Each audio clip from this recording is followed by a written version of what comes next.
उदालगुरि जिल्लानि स्टेडियामाव दिनैनिफ्राय जिल्ला थाखोनि बड'लेण्ड सेम काप जोलुर बादायलायनायखौ बेखेवबाय। जिल्ला थाखोनि बड'लेण्ड सेम काप जोलुर गेलेनाय बादायलायनायाव दिनै सेथि खेब 31 नं खैराबारि ब्याबनि हेंथायै गेलेदों 35 नं मोदैबारि ब्याबा। बिथांमोननि गेलेनायनि फिथाइया जाबाय टाइ ब्रेकाराव मोदैबारि ब्याबनि गेलेग्रा हानजाया 5 गल आरो खैराबारि ब्याबा 3 गल सोनो हायो। मोदैबारि ब्याबनि गेलेग्रा हानजाया 2 गलनि फारागथियाव खैराबारि ब्याबनि गेलेग्रा हानजाखौ फेजेननानै देरहासार जानो हायो। जिल्ला थाखोनि बे जोलुर गेलेनाय बादायलायनाय हाबाफारियाव बिटिआरनि गेलेमु बिफाननि मावफुं सोद्रोमा दावबायसा बर'आ बाहागो लायो। लोगोसे गाहाय आलासि महरै बाहागो लायो बिटिआरनि लेङाइ गाहाय मावफुं सोद्रोमा गबिन्द चन्द्र बसुमतारिया। गेलेमुखौ बेखेवना होयो लेङाइ गाहाय मावफुं सोद्रोमा गबिन्द चन्द्र बसुमतारिया। हाबाफारियाव बाहागो लाबावो फारियै मिरु इउपिपिएलनि सिडब्लिउसि ब्रह्मन बाग्लारि, उदालगुरि जिल्ला कमिटि इउपिपिएलनि आफादगिरि रबिन्द्र बसुमतारि आरो गाहाय नेहाथारि मनरन्जन शर्माया। खौरां बिबुंथिनि गेजेरजों बिटिआरनि लेङाइ गाहाय मावफुं सोद्रोमा गबिन्द चन्द्र बसुमतारिया बुंदों दि बड'लेण्ड सेम कापखौ खुंनायनि गुबै थांखियानो जाबाय जोंनि ओनसोलनिफ्राय साफा मुंदांखा गेलेगिरि जाहैनो हायो। बेनि थाखायनो बड'लेण्ड सेम कापखौ खुंनाय जादों। खौरां बिबुंथियाव लेङाइ गाहाय मावफुं सोद्रोमा गबिन्द चन्द्र बसुमतारि आरो गेलेमु बिफाननि मावफुं सोद्रोमा दावबायसा बर'आ मा फोरमायखो आबुङै मिथिनानै लादो।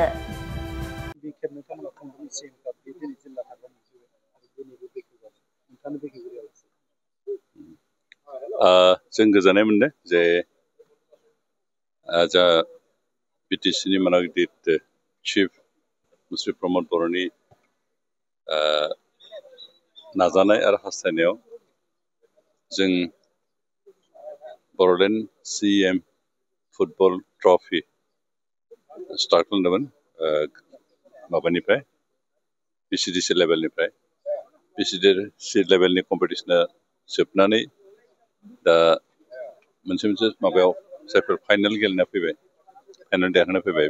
मावगोन जोंहा बिसिडिसि लेभेलनि कम्पिटिसनाव बिथांमोनखौ दिनै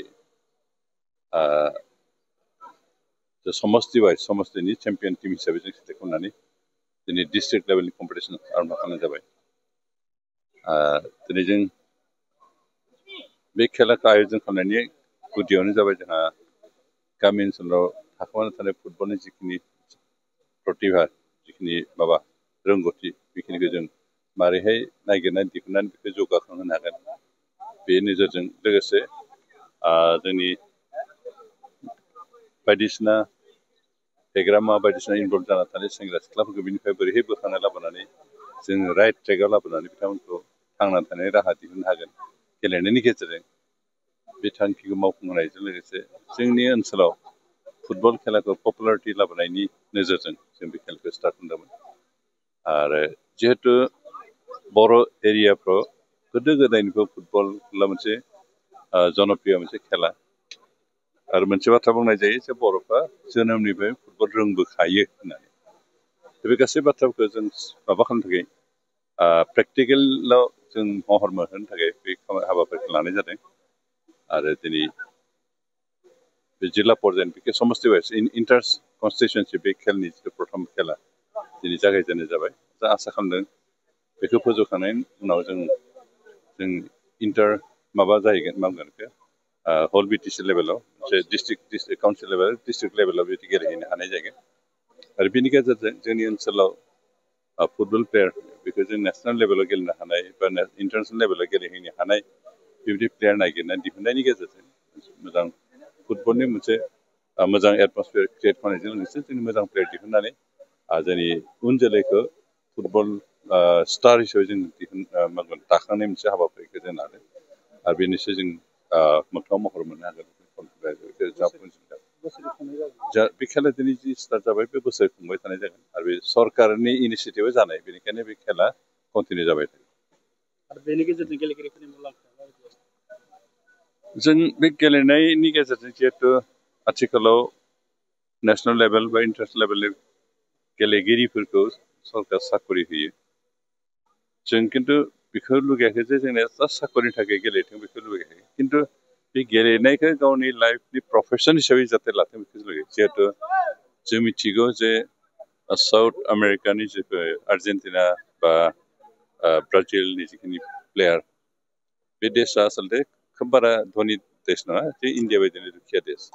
बे दुखिया देशनि जिफोर प्लेयार बिसोरो दिनै इउर'पियान फार्स्ट क्लास जिफोर क्लाब बेयाव फैनानै बे फुटबल गेलेनायनि गेजेरजों गावखौ थांना थानायनि मोनसे माबा खालामना बिथा बानायना लानो हाबाय दिनै रनाल्ड'नि बाथ्रायानो बुं बा जोंहा मेसिनि बाथ्रा बुङो आरो गोबां बेबायदि प्लेयारफोर जेरै सिगांनि मा हिसाबै जोंहा बे रनाल्डिन'मोन थाबाय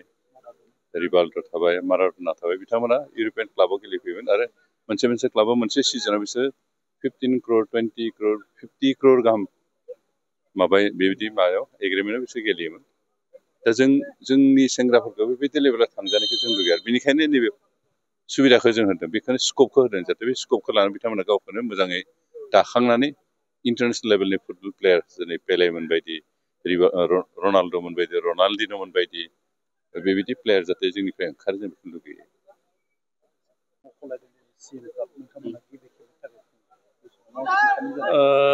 जोङो जोंनि जि फोसावनाय बेयाव जों जाफुंसारबाय आरो जोंनि बे बादायलायनायाबो जिहेतु सोलिबाय थादों जोंहा PCDC लेभेलनि बादायनाया जोब्बाय आरो PCDC लेभेलनिफ्राय मोनसे टीमा चेम्पियन जानानै फैगोन आरो बिथांमोना सिभिल डिस्ट्रिक्ट बेवहाय कम्पिटिसन खालामगोन हमनानै ला उदालगुरि डिस्ट्रिक्टआव BTCनि जि समस्ति दङ बेयाव बिथांमोना कम्पिटिसन जागोन आरो बेबायदिनो दानि बिटिआर थानाय मोनबा जिल्लानि गेजेराव कम्पिटिसन जागोन आरो बेयाव जाय देरहायो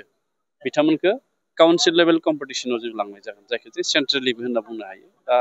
40 समस्तिनिफ्राय 40 टीम बे काउन्सिल लेभेल कम्पिटिसनाव बिथांमोना बाहागो लाहैगोन दा बेखायनो बेयो मोनसे जोंनि बड'लेण्ड ओनसोलनि गिदिरथार मोनसे बियो फोरबो एबा इभेन्ट जाफैबाय जोलुर बादायलायनायनि आरो बेखौ जोङो गिबि खेब खुंदों जायखौ बड'लेण्ड CM काप 1.0 होनना बुंनाय जादों दा बेवहाय 37 जोंनि टीमा बेवहाय रेजिस्टार जादोंमोन आरो बेयाव गोबां गेलेगिरि रेजिस्टार जादों आरो बिथांमोननि सुबिदानि थाखाय जों जायफ्रा बे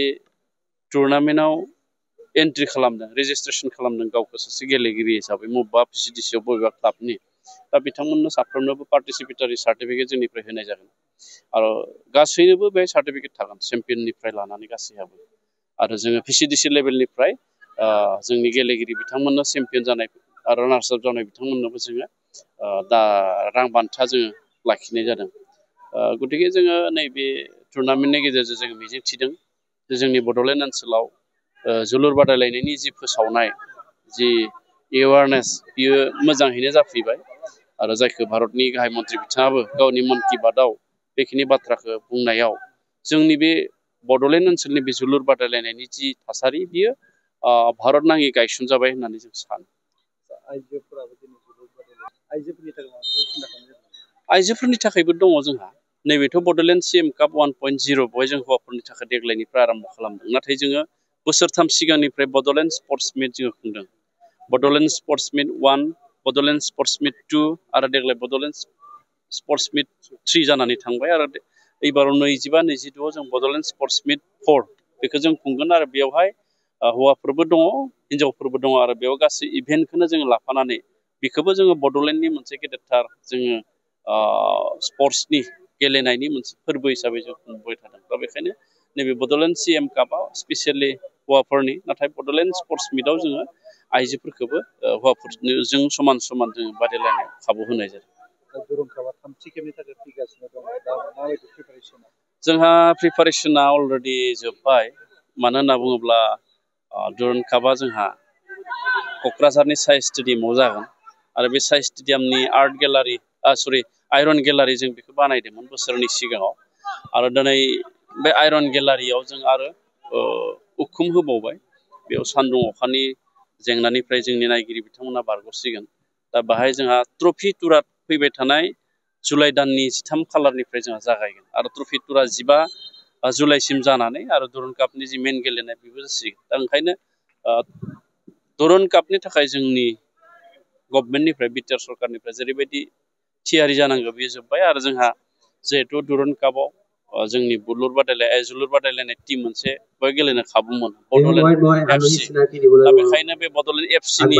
गेलेगिरिनि टीम सायख'नायाबो जोंहा सोलिबाय थादों आरो प्रेक्टिसाबो जोंहा जासिगोन जाबायनो थादों दा बेखायनो बे जों एबाराव मोनसे गोख्रों बड'लेण्ड एफसिखौ जों बानायनो नागिरदों बे खामानियाबो जासिगोन